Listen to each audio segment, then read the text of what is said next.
Florida highways have been packed with families escaping Hurricane Milton's path. More than 5.5 million people were urged to leave the western coast.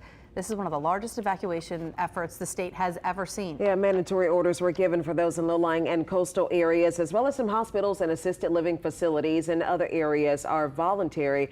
Lily Cummings spoke with folks who traveled to New Orleans to heed those warnings.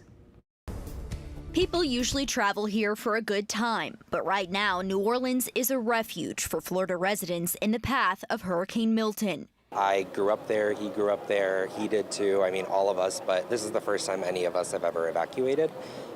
Just because they kind of were like, you know, this one's really going to hit us. These three friends live on the coast in the Tampa Bay region. Two of them are nurses and expected to stay and work.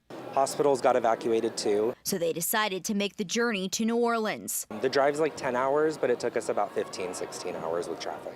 As millions evacuated, highways were gridlocked. We know all too well the heavy emotions that come with hurricanes. We also know between gas, hotels, and food, evacuation isn't cheap. So as the Crescent City greeted them with sunshine, the guilt crept in. I do feel bad for those people who are stuck, who don't have a way of even evacuating or even going 30 miles inland, let alone 700 miles to a different state. So it's sad. Not only did we speak to several families who had left Florida to come here to New Orleans, we also spotted several Florida license plates here in the French Quarter, and local New Orleans tourism officials say that we're ready to welcome them with open arms.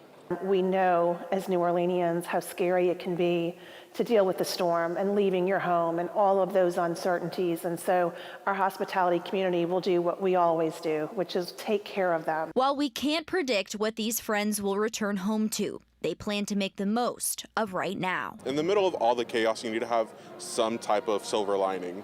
So it's not necessarily a time for celebration, but to at least celebrate him for his birthday. In the French Quarter, Lily Cummings, WWL Louisiana. Tourism officials say a convention that brought in more than 20,000 people ended today, which means more hotel rooms will be available for anyone needing a place to stay.